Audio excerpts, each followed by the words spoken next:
इसी चीज को तो ढूंढ रहा था। इस गुफा का आकार बिल्कुल सही है और मैं यहाँ आसानी से आज रात बिता सकता हूँ। यहाँ दूर दूर तक कुछ नहीं है, लेकिन शायद इस गुफा में मुझसे पहले भी कोई रहा है। इसकी छत को देखिए, ये आग जलाने की वजह से ऐसे धुएं से काली हो गई है। और यहाँ पर एक ये शेल्फ है और ये एक सुराख बनाया हुआ है जो जरूर किसी इंसान ने बनाया होगा। यहाँ इंसानी गतिविधियों के सुराग मिलना कोई हैरानी की बात नहीं है। एज़टेक लोग कभी इन गुफाओं को इस्तेमाल करते थे, लेकिन पिछले 400 सालों से यहाँ रारामुरी इंडियंस रहते आए हैं। वो आज भी यहाँ रहते हैं। ये बंजारे घाटियों से गुजरते हुए एक से दूसरी गुफा में अपना आशियाना बनाते हैं। यहाँ हाल ही में कोई रहा है। ये लोग आगे बढ़ गए हैं, लेकिन पीछे कुछ चीजें छोड़ गए हैं। ये देखिए, तार का एक टुकड़ा है और ये आपको मामूली चीज लगेगी, लेकिन मैं ऐसे कई काम है जिनके लिए इसका इस्तेमाल कर सकता हूँ, तो ये मेरे लिए बढ़िया है। मैं इसे अपने साथ रखूंगा। गुफा की छत में मौजूद धुएं से पता चलता है यहाँ पहले भी कई बार आग जलाई जा चुकी है। मुझे उसी की जरूरत है। इससे गुफा में रात में ज्यादा ठंड नहीं लगेगी।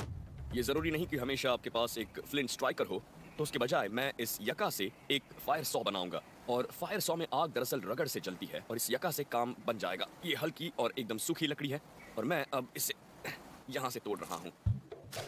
मैं इसके बेस को हटा रहा हूँ और इसकी पतली सी पट्टियां काट रहा हूँ। मैं करीब 12 इंच लंबे इसके 2 टुकड़े काट रहा हूँ। इन ढलानों पर सोटोल पौधे हर कहीं उगते हैं और उसकी पत्तियों से रस्सी का काम लिया जा सकता है। तो अब मैं थोड़ी सी टिंडर, थोड़ी सी सूखी घास लेकर इसे यका के टुकड़े पर रख रहा हूँ। मैं इसके एक तरफ पत्थर रख रहा हूँ और दूसरी तरफ भी, ताकि लकड़ी के इन 2 टुकड़ों के बीच में हवा बह सके। अब मैं इन्हें आपस में दबा रहा हूँ इस तरह, और अब मैं इन्हें बांधने वाला हूँ। इसके एक छोर को कसकर बांधिए और दूसरे को भी, और लीजिए काम हो गया। ये इस फायर सॉ का निचला हिस्सा है और लकड़ी के इस टुकड़े को भी मैंने मुख्य शाख से तोड़ लिया था और ये एक फायर सॉ की तरह काम करने वाला है, जिसे मैं घिसकर रगड़ पैदा करूंगा। अब मुझे इसे परखना होगा। इस पर ये पत्थर रखना जरूरी है ताकि ये बेस हिले नहीं। हाँ, और अब हम शुरू कर सकते हैं।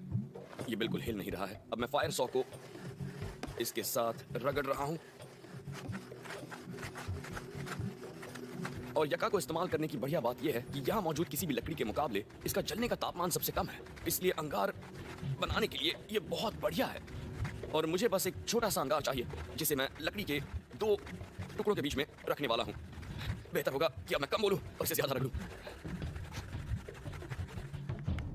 और ये देखिए, जब आप यहां तक पहुंच जाएं, तो ये अंगार सुलगता ही रहेगा, यानी इसे बनाने से जुड़ी आपकी सारी फिक्र खत्म हो जाएगी। अब मैं नीचे मौजूद इस घास पर इसे पलटता हूं इस तरह।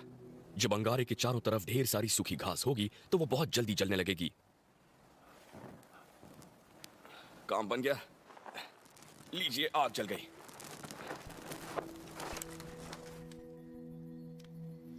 अब मैं आराम से बैठकर ढलते सूरज को देख सकता हूं, क्योंकि आज रात मुझे ठंड नहीं लगने वाली। घाटियों का ये इलाका बहुत ही दूर दराज है।